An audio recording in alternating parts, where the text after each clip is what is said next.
ready? It's Friday the 19th of April 2024, 10 a.m. Yay! Okay, so the reason why we didn't have a podcast yesterday was due to the fact is that I knew, everyone, I've been having to go into another Walmart for for a week, and today is my last day doing it, thank God.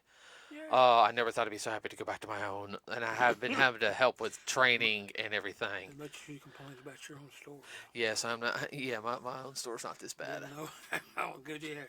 Yeah, no. I didn't. I complained about it, but yeah. But anyway, so we wanted to wait till we saw the Transformer One trailer. Now, first things first, before we start anything, I'm gonna do some numbers real quick. So we're gonna start off with um, Ghostbusters: Frozen Empire, box office mojo.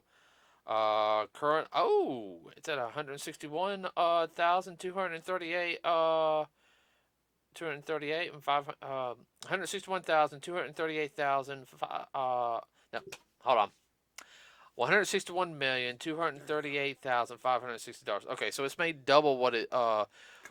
what it costs, but that still doesn't eat into the profits yet because they're yeah, I know that it's gonna have to at least. Way the bean counters count.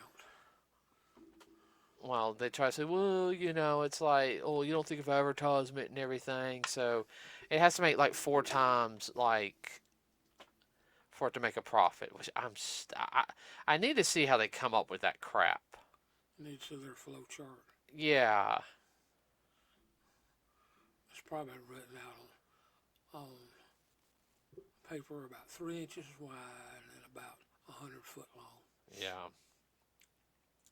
Okay, so let's see. Godzilla Kong, New Empire. Box.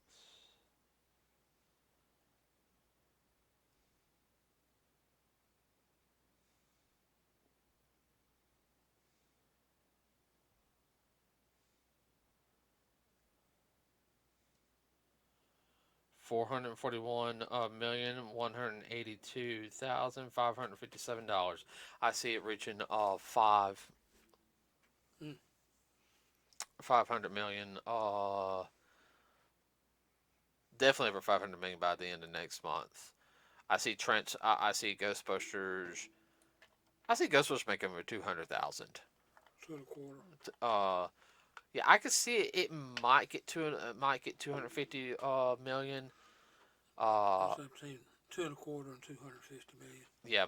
So also real quick, everybody, we saw Spy Family, the movie Code White. Very good movie, especially if you like the Spy Family series. Yes, we saw it in dub. So yeah. The writers definitely have kids and families. Oh yeah. Well, That's I the mean, way the, they the, do the it. person who created Spy Family definitely has kids and got to have kids. If not, has a good, very good family sense. Okay, so we saw this trailer. It has Lawrence Fishburne in it. I don't know what character he's playing. I kind of recognize the voice of Megatron. I can't think of his name, but they have Chris Hemsworth as Optimus Prime. But this is before they became, Optimus Prime and Megatron. So this is Orion Pax and his buddy. I think it's D16 is what it was Mm-hmm. before he takes the name Megatron. Mm-hmm. So of course, They were just a worker bot. yeah. So they're just worker bots. If you guys know in some chronological things, Orion becomes like a librarian. So in a sense, so where Megatron, when he goes, he starts becoming a gladiator. So this is the step into it. They're not. If you look at the trailer, it is kind of a lighthearted movie with some seriousness in it.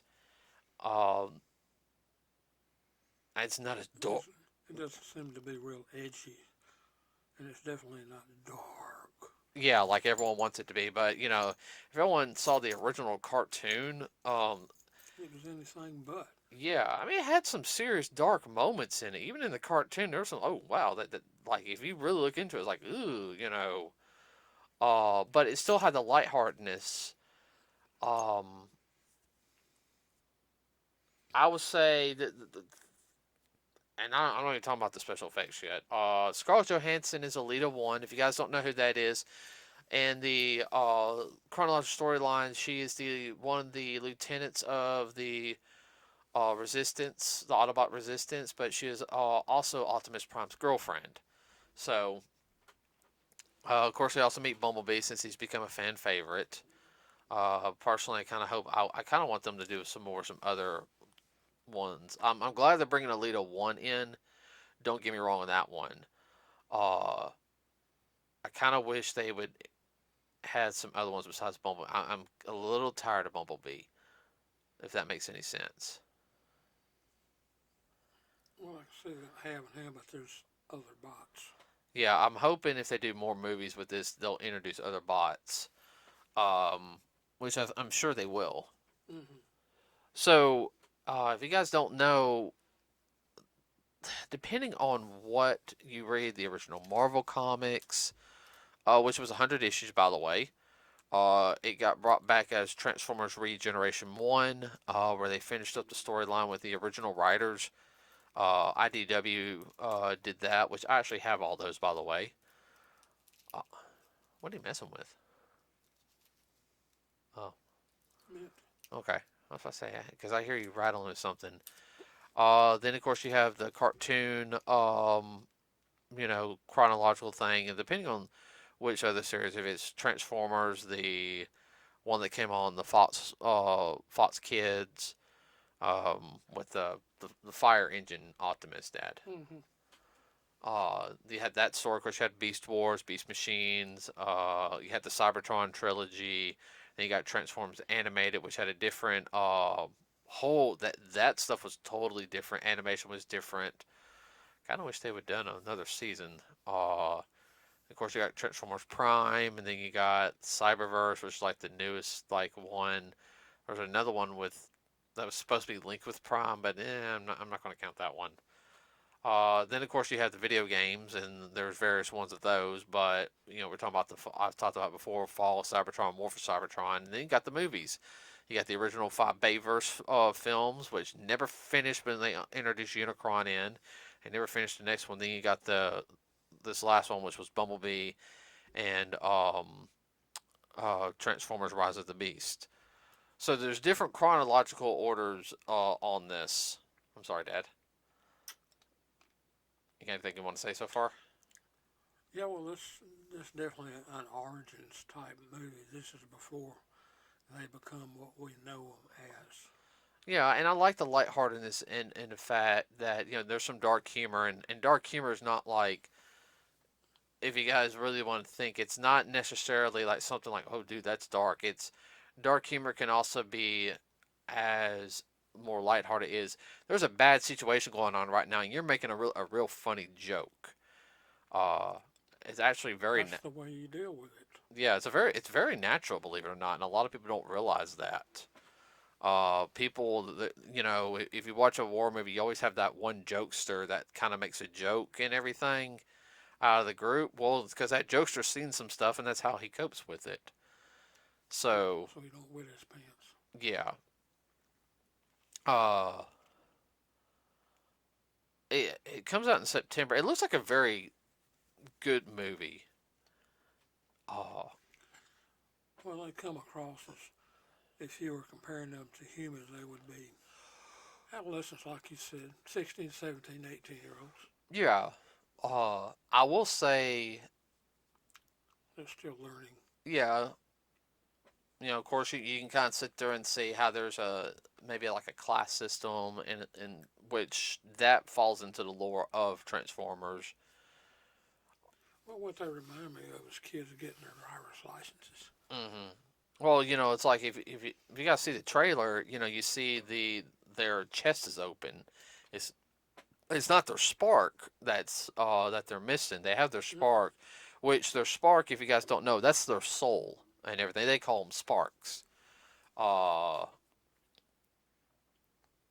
but what it is, it's their transformation cog is what it is. It's like and when it gets put into them, their body changes. Think of it as kind of like, okay, now you can access all your abilities. Uh, Yeah, it's an upgrade. Well, I like how when it shows when they get them, their bodies change a little bit. They get a little more like armor on. They get this change, A little buffer. a little buffer, and that's fine. We start seeing some of the classic looks to it. I like how when they do their first transformation, they don't know what to do. They're kind of like, "Oh, I'm doing. Wait, where's my head? You know, I need wheels. I I need need wheels. wheels. After it crashes and then Gets the wheels, and wheels he's pop out. yeah. I mean, that little stuff I found funny. Okay, Chris Hemsworth, I think is doing a good job because he to me. I know everyone thinks Chris Hemsworth. He's kind of dry in a sense. Yeah, to be an Australian, he has more of a British dry humor. But it seems to be No, working. it works. It's working. Like I'm actually liking Hemsworth as Optimus, just like I like Chris Pratt as Mario. I don't know who Megatron is, but he uh I'm liking his voice. It's like if we live through this, I'm gonna kill you. You know, That's dark humor. I gotta laugh about this. I'm gonna get hit for this. I'm so am.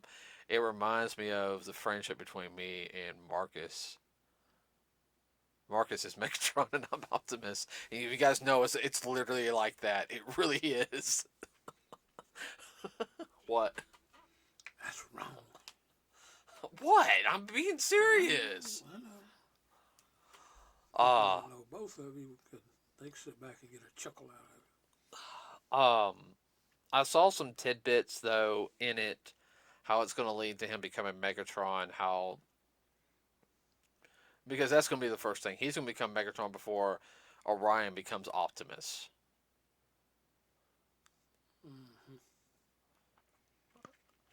Uh kind of I'm kind of wondering if they're actually going to pull out the full Cybertronian war, not just hey, all right, you're the descendants of this prime. If they're going to follow the 13 primes, because Mm-hmm. that one was if you follow that one of the primes, besides being the fallen Megatronus, uh, that was the one that betrayed everybody. You had one prime, everybody, which was introduced in the Last Night Quintessa. You had her, which her creations were the Quintessons. You had one prime in the revamp lore that Hasbro approved. One of the primes was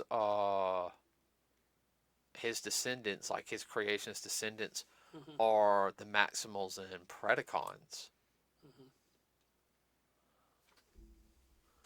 So, because it looked like you had that one that was jumping out that had kind of like the things on her back. I'm thinking that was Black Arachnia, who was first introduced in Beast Wars, but got two revamps in Transformers Animated. Fun fact about the Transformers Animated one: Black Arachnia was Elita One. Like I said, that story is very Different universe. different. Very good though. It really is really good. And then of course she was in Transformers Prime. A lot darker in Transformers Prime. That one got dark sometimes.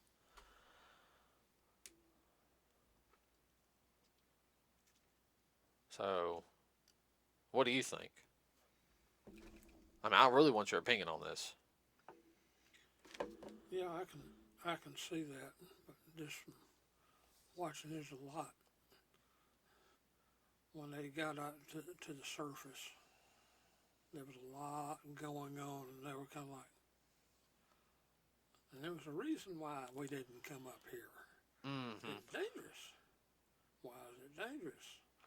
All the different species that they have no clue of. But are they from there or are they from elsewhere? I'm getting the impression that there's another group See, that's when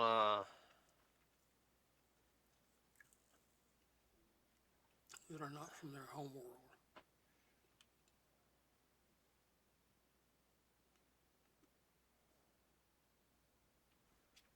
uh, well, not well. They in the story the Cybertronians, like the 13 Primes, they originate from Cybertron, Mm-hmm. but they all afterwards, scattered out. That was after the death of one of them. Megatronus was in love with one of the other primes. She was Mm-hmm. the creator of like weapons and everything, and he accidentally killed her. And that, you know, and of course, Megatronus is actually a herald of Unicron. Mm-hmm. He starts listening to Unicron. So, uh, I'm kind of also getting the feeling the way they're doing things with it is I'm wondering if this could lead into maybe falling into the War for Cybertron game and Fall of Cybertron game. Yeah. Which I would love to have a proper third game from it, but it's owned by Activision, and I don't know. I mean, I think that movie or that video game, if it came out and they did it properly with no microtransactions or crap like that, it would be a bestseller. Especially with the PS5. Oh, can you imagine what you could do on the PS5 with a game like that Mm. if done correctly? Well, that's the problem.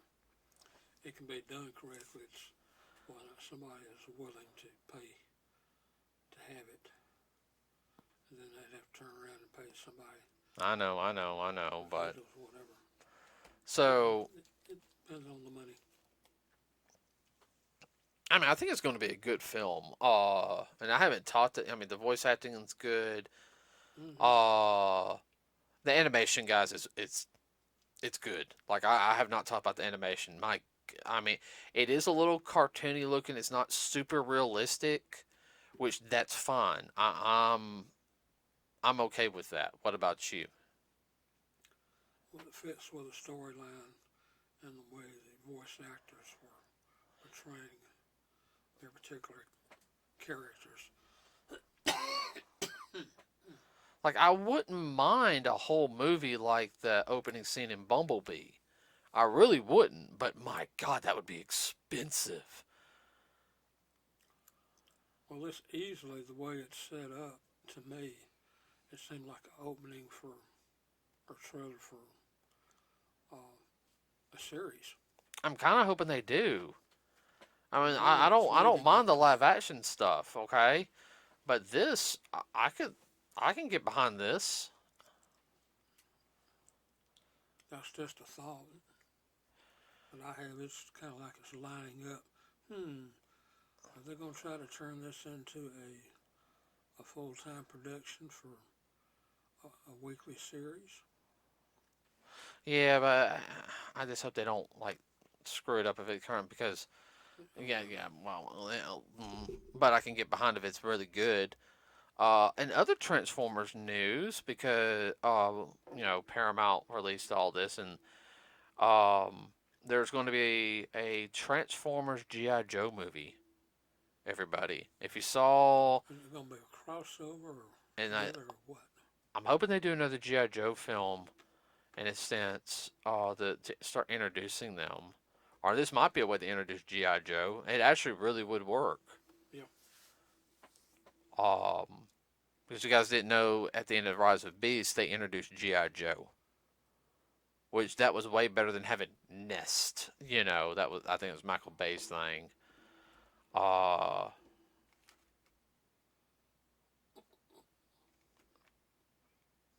I mean, let's be honest. That film I think will do really good. That might be a push to get GI Joe back in the spotlight like they want because GI Joe has a core following. You think? Yeah, we know of it. When I went to a con and I dressed up as Beachhead, Wayne Sneeden the second. Uh, that's kind of fun. That's his name. And I got so many recognitions, but being Beachhead, walking around, I did. Oh, I know. I gotta upgrade Beachhead. I gotta do that one more. Uh, I will say though, if they come out Transformer GI Joe film series, I'll have to buy the toys. What? What? You'll have to build another room. I know. I'm planning on getting into this room this year. I almost got my room 100% the way it needs to be, and you know what? As long as you keep your mother out of it. The And don't go that way. yeah, don't go that way. So, everyone, I have the link um in the description for the Transformer uh Transformer One trailer. It goes to the Hasbro Pulse YouTube page. There's also a link on the Facebook page, which I posted last night, uh, What he's trying or to say is, yesterday. guys, we want you to look at it and we want your comments. Where do you think this is going? Yeah, I mean, it's a good film to take the. I think the kids are going. You're gonna be able to take your kids to go see it. And that's not a bad thing. At the same time, I think it's going to be a good film that even the adults are going to love. That the sense that they can enjoy it, just like we enjoyed when we saw Transformers for the first time. Because I Yep. was growing up, everybody Transformers was it was a hit or miss. Because I know a lot of kids, unfortunately, in my area, got more into sports, but it was still a beloved franchise even years later. What? Well, I'm just thinking there's bot cons. Yeah, you have all the Transformer conventions. I think you got like three major ones. You got one in Texas, one in Florida, and then one. No. I think you might have one in New York, but I know you also have one in California. So, but yes, let us know what you think of this. I'm really looking forward to it. So, And which way you'd like to see it go. yeah. So, with that said, everybody, we're going to end it here. Please like and subscribe to us here. It really does help us out. Tell us if you like the podcast on Friday nights, or would you prefer them to stay on Thursdays? I just did it on this Friday just because I want to see the trailer, then talk about it. Don't forget, we also have a Facebook page. Everybody, leave your comments. Please keep them clean and everything. That's all I got. What about you, Dad? I'm done. Okay, everybody. With that said, we're out.